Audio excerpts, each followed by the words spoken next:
Hello everyone, welcome to SST College of Arts and Commerce and welcome to SST Edupedia.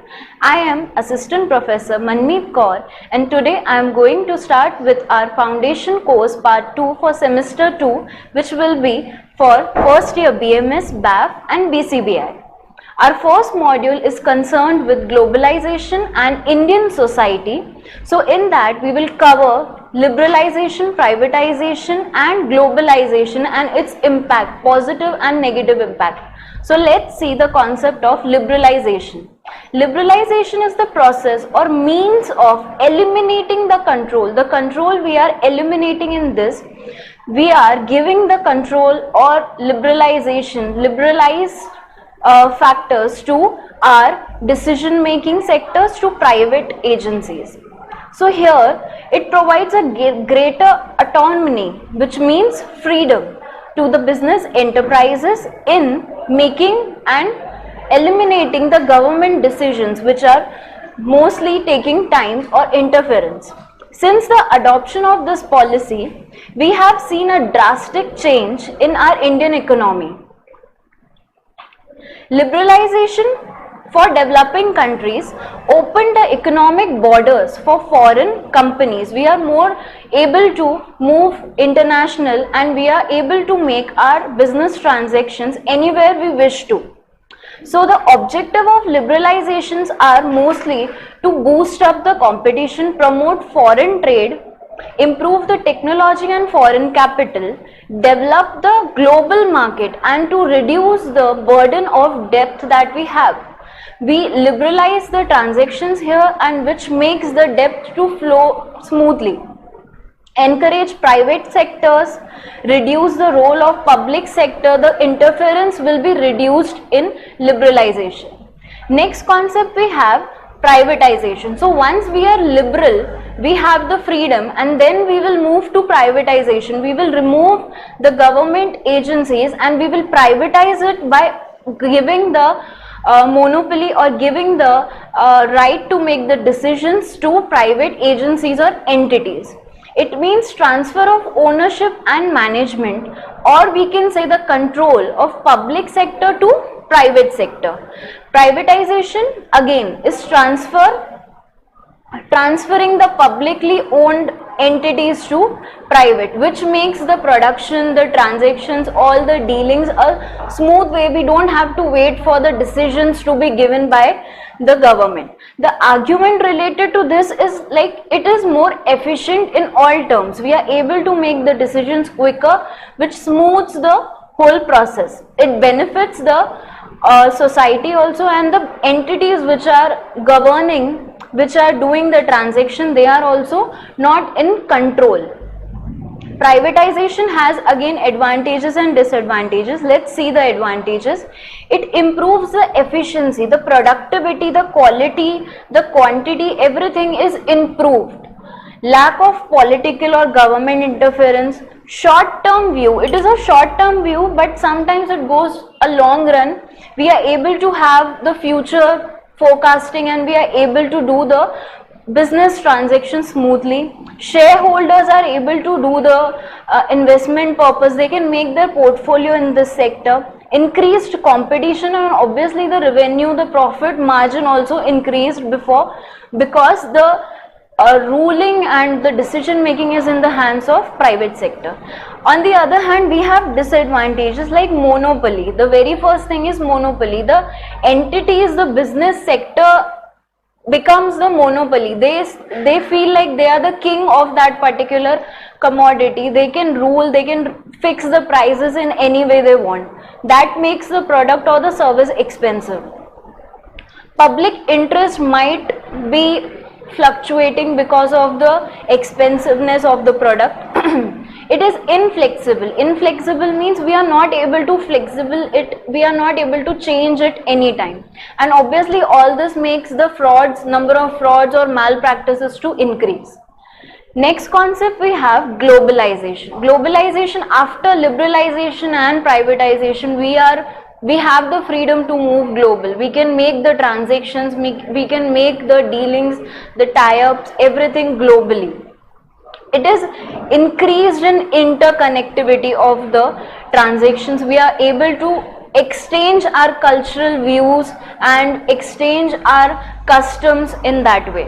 Globalization has increased the production of goods and services. The biggest company has no longer the national firms. They are international. They are moving internationally. Multinational corporations in this way has increased. Globalization has resulted in many positive things like increased international trade. The company's operation has increased. It is not related to only one country or one economy. We are able to explore other countries also. Greater dependence, the dependence and the development has increased.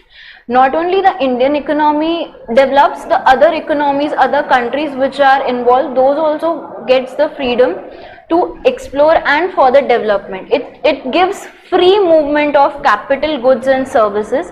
Recognition of companies such as McDonald's and Starbucks example we have taken here. The recognition and the goodwill factor increases a lot. Impact, there are many advantages. Positive and negative impacts are always there, as a coin also has two sides. So advantages is to the customers also. We are able to explore online apps. We can explore n number of products on our fingertips, which makes job opportunity, new technologies to also increase. Production methods, we experiment in many ways. Large Indian companies engage in MNCs. They do the tie-ups and they do the their trade policies, agreements and all. Development of service industry. Even the service industries are liberal to do the development of their sector. Small producers, here there is a negative effect here. The small producers, they suffer in a way because we prefer globalized or better products, and small producers are cornered in this way. Uncertainty in employment is also there, where we have seen there are job opportunities, but there are also possibility that we may lose job because we may don't have knowledge about that particular thing, so we are taken aback. Next, information technology has also grown in few span of time. In terms of education, we have turned digital. Online classes, online lectures are available. Health system, health facilities, health consultations has increased through information technology. We are able to consult the doctor on a video call or mail. Economic impact, political impact, both social impact, these three impacts, these three factors have shown positive and negative impact on this. Reduction in operational risk. The operational risk has reduced because we have better technology. So the time span which takes for handmade or man-made things, the technology smoothens that, and that happens in less time. Professionalism has increased.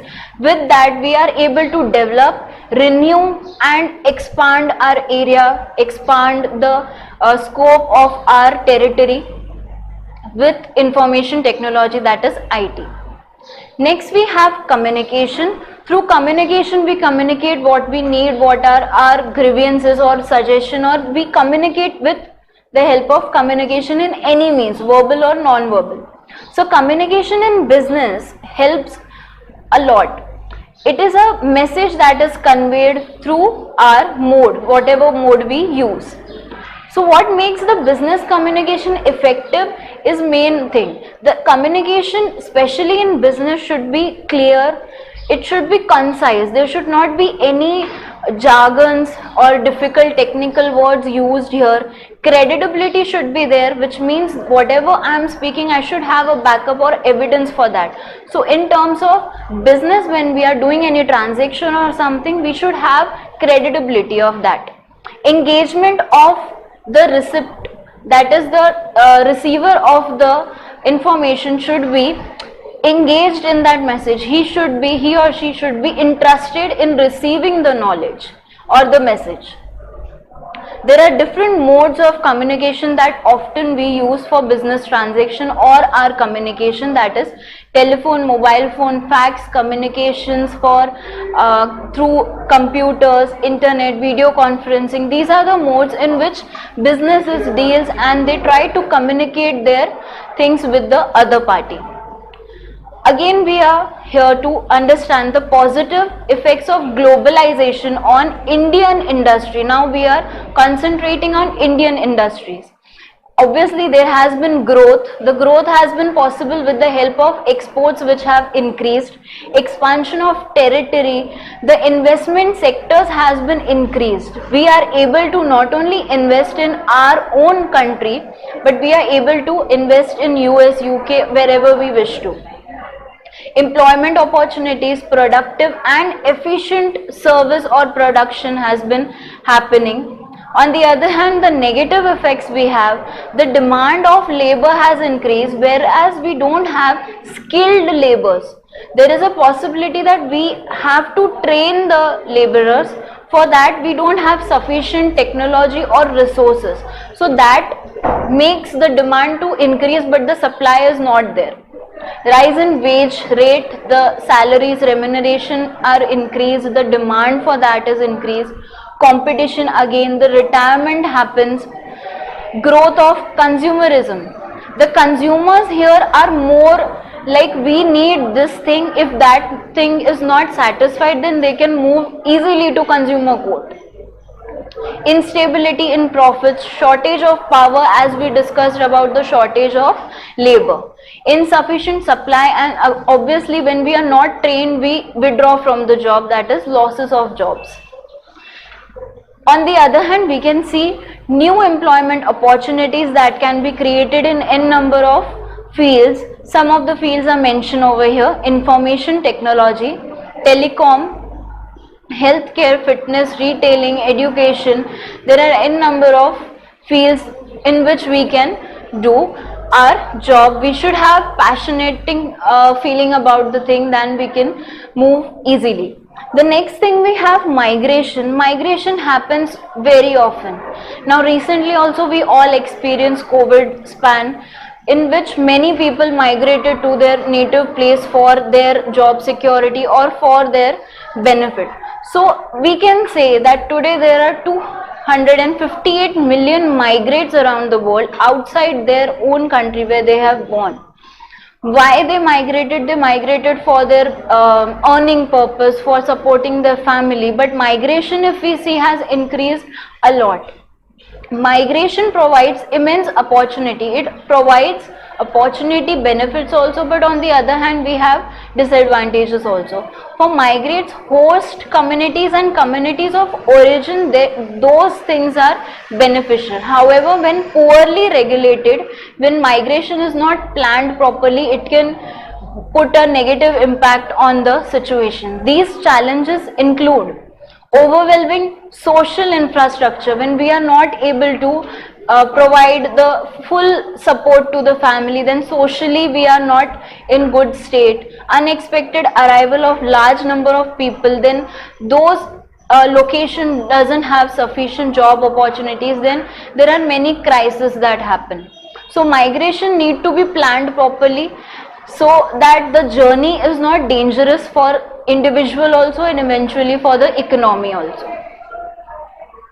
That's it for today's session. We have completed globalization, our module 1 from FC subject. Thank you.